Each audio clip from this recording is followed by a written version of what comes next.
Hello, everyone. Welcome back to another episode of Beyond the Scoreboard. We are joined here today by Ebere Arum from the Las Vegas Raiders. So Ebere is joining us to talk about her work in the social impact and community space. She's done some amazing work. She's spent 11 years working in corporate social responsibility and strategic philanthropy initiatives. She's also been building community partnerships and managing multi-million-dollar budgets and executing these really large-scale programs that ultimately are creating these really measurable impacts within the social space. So we're super excited to talk today and learn all about your journey and learn all about your work with the Raiders. So welcome. Awesome. Thank you, Cody. Thank you, Amy. I'm excited to be here and happy to chat with you today.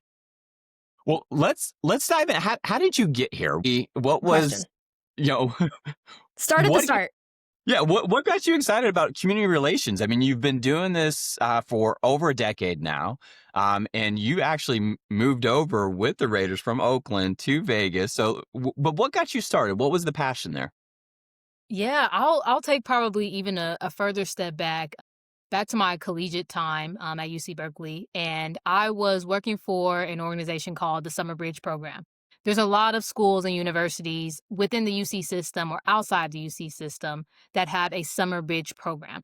Essentially, it's about helping first generation college students or students that may be coming from what you would consider like a Title I school, help them successfully transition and really exceed expectations at categorized as a Research One university.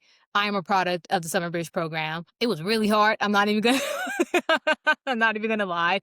It was really hard, but the best thing about it is that you had a lot of what I understand now, young adults and full-fledged adults who were very supportive and very encouraging, who had similar backgrounds. And so I started off in higher education, working with that program, doing what you would kind of call community relations program, whether it be the recruiting to students just to get the word out to new people that had been admitted to Berkeley at the time. And again, also trying to help convince them to come to UC Berkeley. It won't be as hard of a shift or transition as people may say. You have a community, we'll get a lot into that, but you have a community that's already here, ready to receive you.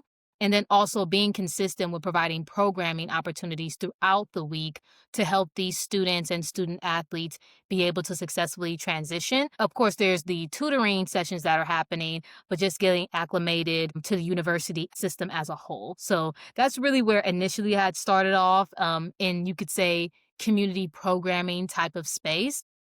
And then that transitioned post-graduation, just really trying to figure out what was next. And I always love to tell people I had a very hard time trying to find a job after graduation, over a year unemployed, and just you have a lot of time to think and figure out, okay, what's next.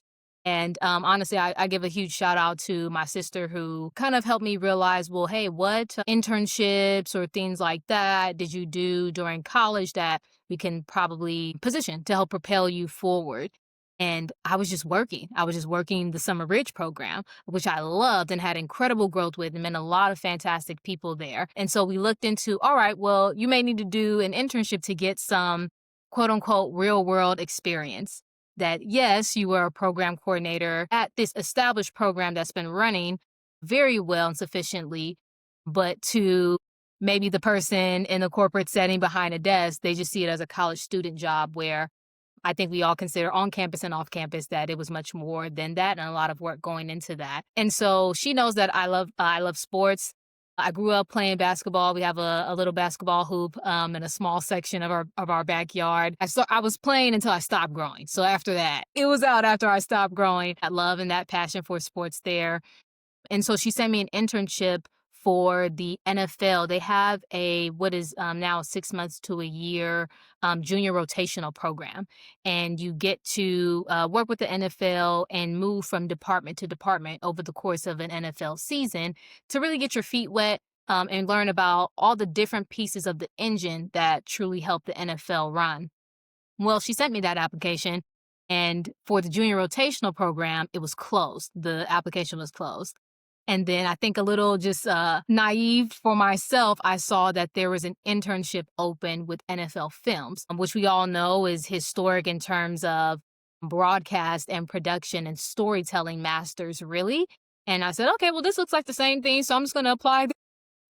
I was going to apply there and apply for a position with their international production operations department. That is a mouthful for essentially, we were the middle person between the NFL and really any country you want to name in the world.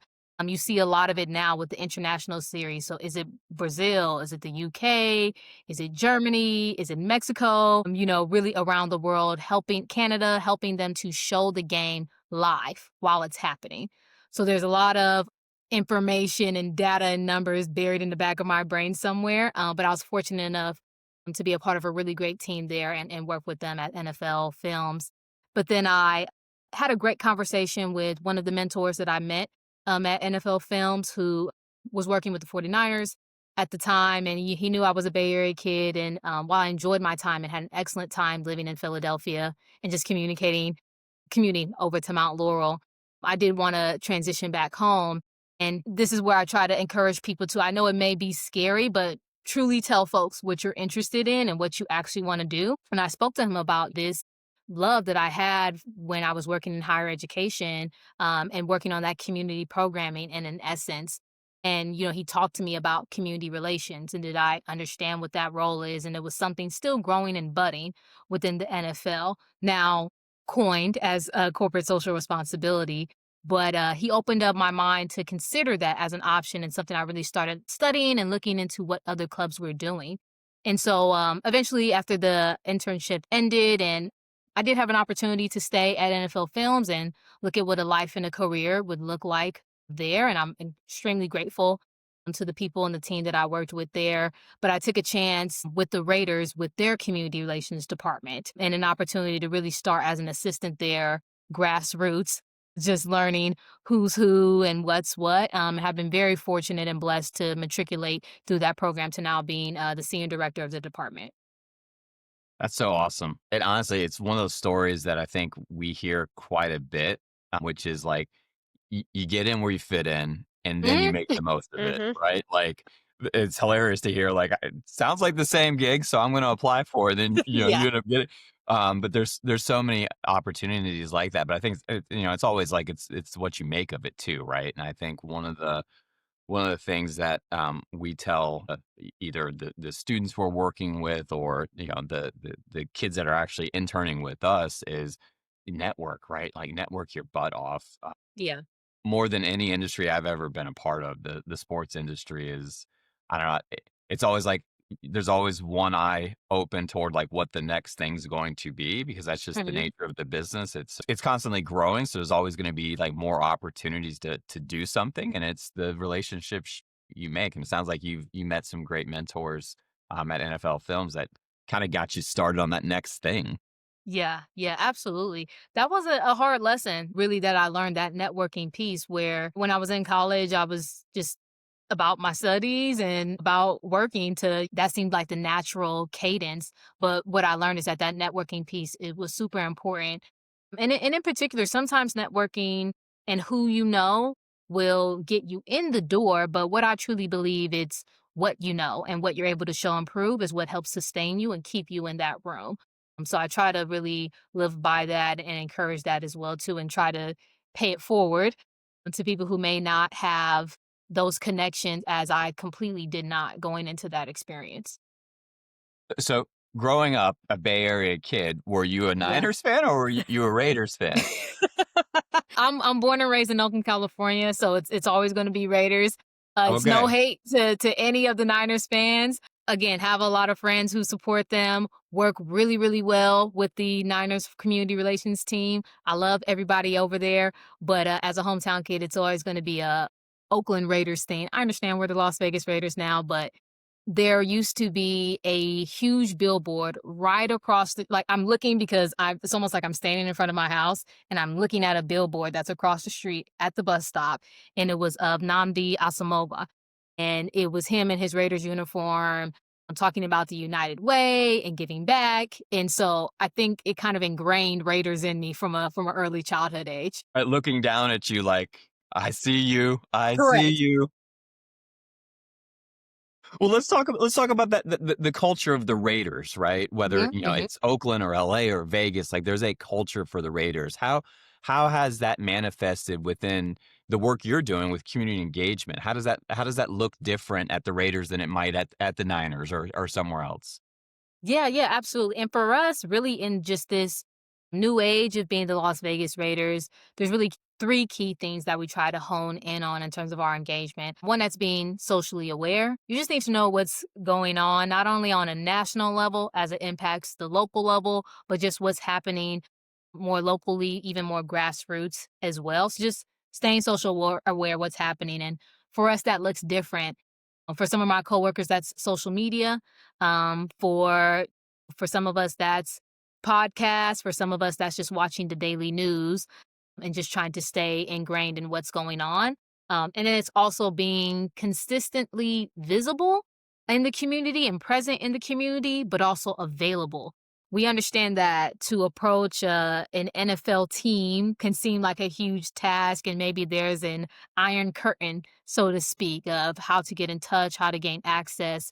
So instead of expecting people to come to us, we make sure we're making a consistent effort to go to them and be visible and be ingrained in community and accessible and available so people know how to get in touch with us. And then, really, thirdly, just being authentic in our engagement, whatever it is.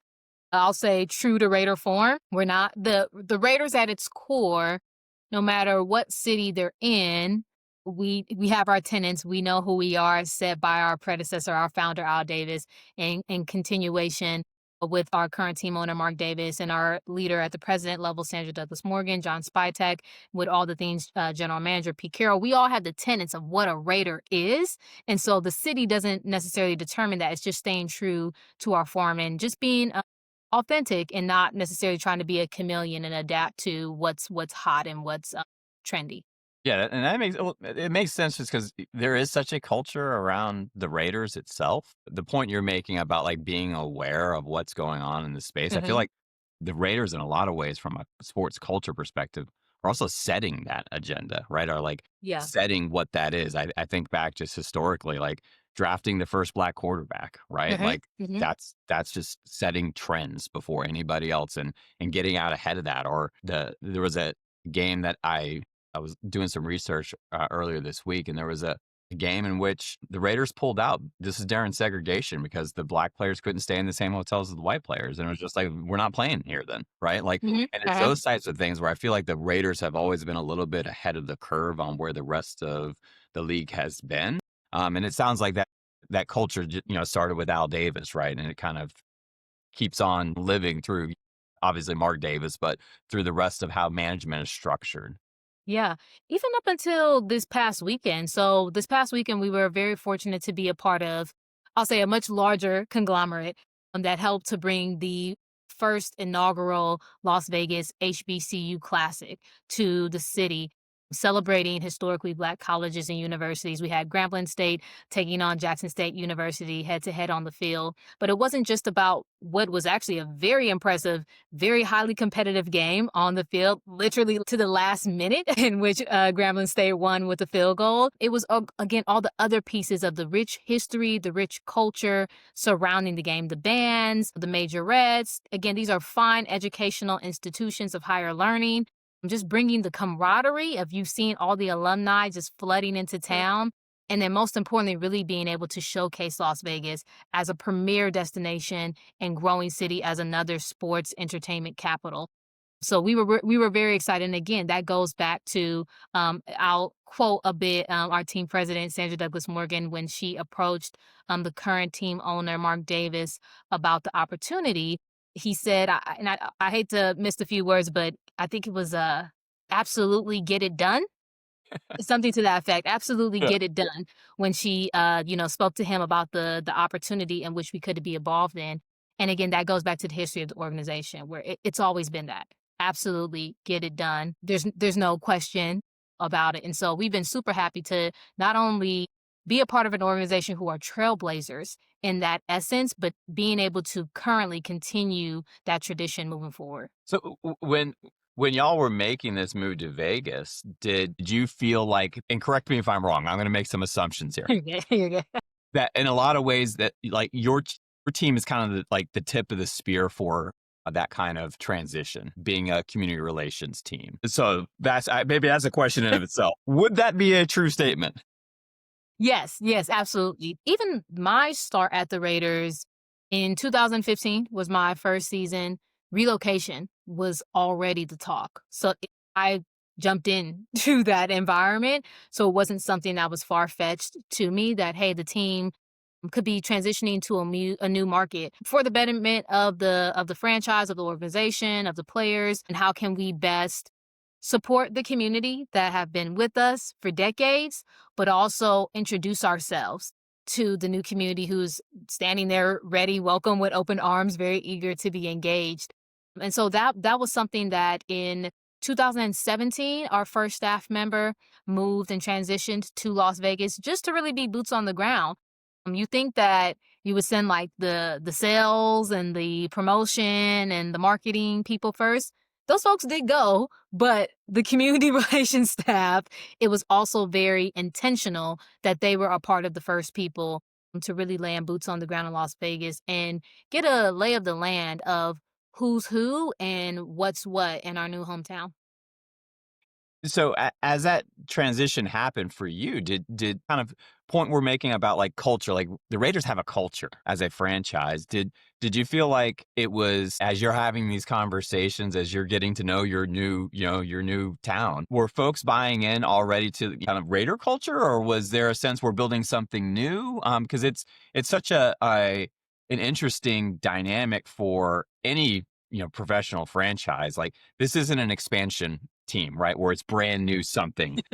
There's already this such deep, rich culture with the Raiders. So, and building those relationships in the community, did that dynamic, was it a challenge? Was it something you were able to build on? What was that like? Bit of both, to be honest. So you have those, I'll break them down in terms of, adults and the youth as well, where you have those full-fledged adults who may over time are 100% familiar with the Las Vegas Raiders. It's like, come on, one of the most iconic franchises in sports, period. So they definitely know who the Raiders are. But perhaps within the NFL space, they had aligned with another team. And so they are excited for the Raiders to be here. They are welcoming for the Raiders to be here. But maybe it wasn't their initial first connection to the NFL. And so with those, that demographic, they're happy for us to be here and they support us, but it's more maybe like an all NFL approach. And we're really growing more and more with being a hometown team. And I like to say one of my goals is on, was it Thursday nights, sometimes Saturdays, all day on Sunday and Monday nights. I want your household to be divided. Maybe mom and dad want to watch somebody else across the 32 clubs, but I want the next generation who are really focused on cultivating to say, hey, I want to watch the Raiders game. So that's where you'll see a lot of our focus, again, with those adults in their lives, supporting them and thanking them for their investment and bringing the team here and their support of sports. But we're also looking to cultivate that next generation of Raiders fans and really building, that trust as well. You're the new kids on the block, so to speak. And there is all, especially in the community space, there's a lot of great work already taking place. We're not necessarily coming in to be the saviors in any way, but how can we be a sponge? First and foremost, listening is what I mean. First and foremost, and just, again, learning the environment, who's who, what's what, not just on a massive high level, but also on a grassroots level as well. Who's really making an impact, who's really making a change, and how can an authentic partnership with the Raiders really help amplify and grow all the great things that are already happening? Or how can the vehicle and the light of the NFL really continue to propel and lift up the city of Las Vegas? What are some of those things that you found when you were listening? What did you hear? What sort of initiatives, organizations, efforts were you like, this is what we want to get involved in? Yeah, so it's a bit of double-edged sword. In my particular experience, I realized that there was a lot of need. So there's plenty of areas to get involved in, but how do you transition from, unfortunately, trying to be everything to everyone may not be as effective. So the key word really with that is strategy. The key word with that is where can you be more impactful? The key word is really with consistency. And so how can we really hone in on a few pillars here and there. And then instead of doing a little here, a little here, a little here, a little here, how can we really go deeper in a few different aspects? And so where we've settled within an overarching community relations department is really with that youth development, like we talked about with cultivating the next generation. Health and wellness, of course, we're a sports team and we want everyone to be physically active, physically healthy. Of course, we believe that football is the vehicle to do that. We have flag football as well within that. But again, it's those healthy habits, it's emotional well being, it's food insecurity, it's access to care as much as we can to help utilize our partnerships to break down those barriers. And then again, it goes, this is very specific to Las Vegas, it's military and veteran support. I'm really honoring their service and then empowering their transition as well. Las Vegas and Southern Nevada really is a huge military community with Nellis Air Force Base nearby and Creech Air Force Base a few more steps of way out. So really supporting those military families as they transition, whether it be initiation events or just game day recognition or guiding them on different other nonprofit organizations that again are doing fantastic work that really can help them support them through their transition. It seems that all of a sudden Vegas is a sports town. Now, like it's always been destination. Like the last 5, 10 years, right? There, we got a W team, we got an Hmm. NHL Hmm. team, we got a baseball team coming. Yeah. Yep. We met at a summer league event, so we can Hmm. only Hmm. imagine that Hmm. the groundwork's being laid for a NBA team. Absolutely. With how you just mentioned setting priorities, how much are you coordinating with these other professional leagues and teams that are in Vegas now that are kind of in the same spot y'all are? Like, it's a build right now. So how Hmm. much are y'all coordinating across, I don't know, events or priorities and how and who and how you're trying to help? Yeah, absolutely. So we're all colleagues in the same space. Everything you just said, Cody, is really, hitting the nail on the head. We're all figuring it out together and sharing information with each other and communicating with each other.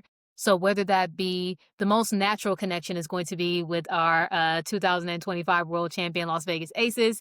We share ownership with Mark Davis. They're right across, I wouldn't even say the street, right across the way from us in a fantastic world class facility. Collaboration with them, of course, across the board.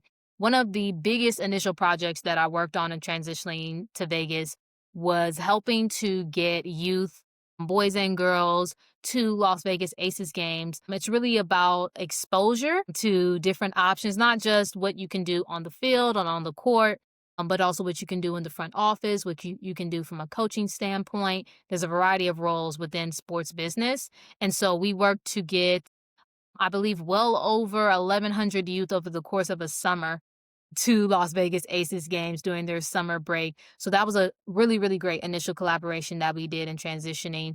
We've worked very well with the Las Vegas Lights to host Raiders watch parties as well with the Aviators as well to do similar fan activations and large scale volunteer opportunities. So we've been, trying along the way. We've done collaboration events with the Vegas Golden Knights to honor our first responders.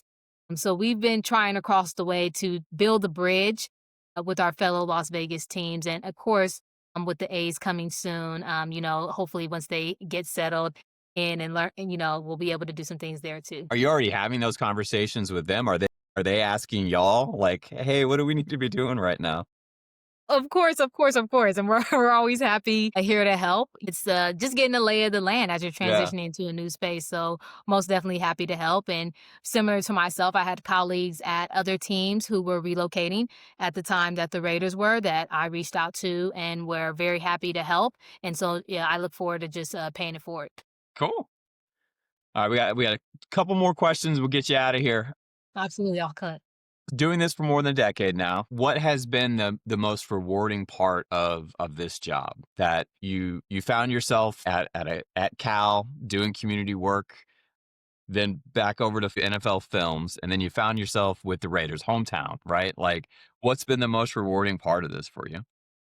Honestly, if for me, it always goes back to we move so fast, right? We're pushing out 2 to 3 community points of engagement throughout the week. So there's a lot going there's a lot going on, and sometimes you always don't get a chance to really pause and reflect. And so some of the events that, really stick out most to me where you I was able to pause and reflect in the moment are the ones that resonated to little Ebere when she was growing up. I don't think I had much of an awareness of community programming by sports teams. I can remember when the Warriors came to my elementary school to read to students, to talk about the importance of literacy. I remember Thunder on the playground, jumping off the trampoline and doing dunks. I remember all those experiences similar to what we do with Raiders during training camps in the community and similar to the initiatives that we have with Nevada Reading Week. But, you can't gauge that as a kid, nor are they expecting you to. And so it's really in those moments where I'm able to see myself within it. So whether that's one of our initial big initiatives, I'm transitioning to Las Vegas, I was working with the Department of Education around, at the time, what was coined as student meal debt. And so it was essentially kids who weren't able to pay for a free or reduced price lunch. Their families were incurring a debt to the school district across the state of Nevada. That is no longer an issue in the state. Everybody is now receiving Horrible free. branding too. Yeah, yeah, Mhm. yeah. Yeah, so everybody got on the same page, especially post COVID times, and that is no longer an issue. And I'm very proud to be a part of a state that has implemented that. But at the time, there was upwards of a total of 300,000 in debt across different school districts. And so, again, working with the fantastic team and approaching team owner Mark Davis about, hey, this is a real issue that's happening. He had made at the time a $500,000 investment to say, hey, let's just wipe it out and eliminate it, but not be ignorant to the fact that if these people weren't able to pay before, they probably cannot pay again. And so let's add a little bit on top of that just to make sure they're good for a time being. But again, the state government has come through in a big way where that's not an issue anymore. Everybody's receiving free and reduced lunch. And breakfast. So that's been a big initiative I was super happy to be a part of because growing up, I was someone who was a beneficiary, of that program. And so that was a huge piece. We talked about the Youth Aces games. We talked about even just like stadium tours that we did when it was just a budding stadium, a budding facility, just kind of like a dirt lot out there, being able to take student groups and say, hey, this is what's coming to town. This is this massive behemoth that's coming. It's really going to jumpstart the economy in a new, different way. And here's how you could also envision yourself from the ground up. You don't even have to wait for it to be built. There's plenty of people who are involved in the construction, in the design of it as well. Those have been some big things that stood out to me. Being a part of our international series in Mexico City. I've been to Mexico City a couple times for different activations. Winnipeg, Canada. I wouldn't put that on the bingo card, but going to Winnipeg, our Girls Empowerment Summit that we do, introducing young women into careers in sports. Those have really been some really cool things to be a part of over time. Again, I spoke about the HBCU Classic Weekend, and even the naturalization ceremony that we were able to work with our national, local, and state government, Immigration and Customs Services to put on, where I remember when my parents got their citizenship and we were just in some random room at the courthouse in Oakland.